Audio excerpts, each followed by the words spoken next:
Guys, ang nakikita nyo ay taho. Tama. Gagawa nga tayo ng taho from the scratch. Kakailanganin lang natin ay yung soya beans. Pwede nyo itong bilhin sa inyong palengke o di kaya online. 500 grams or half kilo ng soya ang ibababad natin. Huhugasan nga muna natin siya bago natin ibabad ng 8 to 10 hours. Gabi pa lang, binabad ko na siya para kinabukasan, lulutuin ko na lang. At ito nga ang itsura ng soya kapag nababad na, dumodoble ang size niya. Huhugasan natin yan at i-drain na. Sa half kilo ng soya, kakailanganin natin ng 2 litro ng tubig. I-blender natin yan, o kung wala namang kayong blender, pwede naman food processor. Pagkatapos natin siyang i-blender lahat, ilalagay muna natin siya sa isang lalagyanan para masala. Nang sa ganon, mapabilis ang paggawa natin ng soya.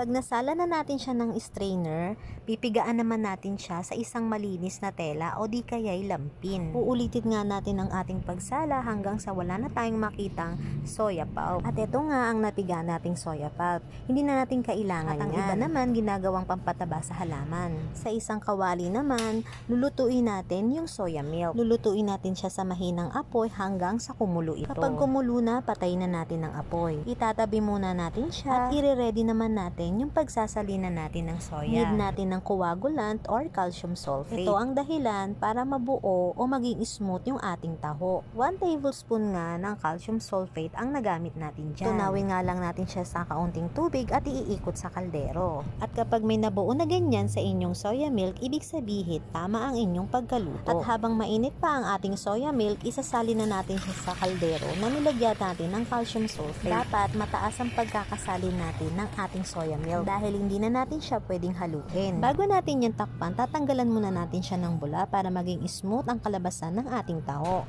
Lulutuin naman natin yung sago at yung ating magiging arnibal. Magpakulo nga lang tayo ng tubig bago natin isalin yung ating mga sago. Sa arnibal naman, gumamit lang ako ng kalahating kilo ng brown sugar sa 2 ml na tubig. Tutunawin nga muna natin siya bago natin pakukuluan. At kapag medyo malapot na siya, papalamigin lang natin ng onte bago natin isasalin sa isang lalagyan. 30 minutes nga ang hinintay natin bago natin buksan yung kaldero na may taho. At ito nga ang kinalabasan ng ating taho. Pasensya na guys, hindi ako marunong magtakal. Isasali na nga natin yan sa isang lalagyanan at ilalagay na natin yung ginawa nating arnibal at yung ating sago. At kung gusto nyong magnegosyo o may negosyo naman kayo, pwede nyo itong gawin. Lalo na't patok ito sa mga bata. Pwede rin naman sa matanda. At ayan na nga ang ating homemade taho from the scratch. Pwedeng pang almusal, pwede rin naman pang merienda. Payakap at pasuporta sa inyo guys. Thank you for watching.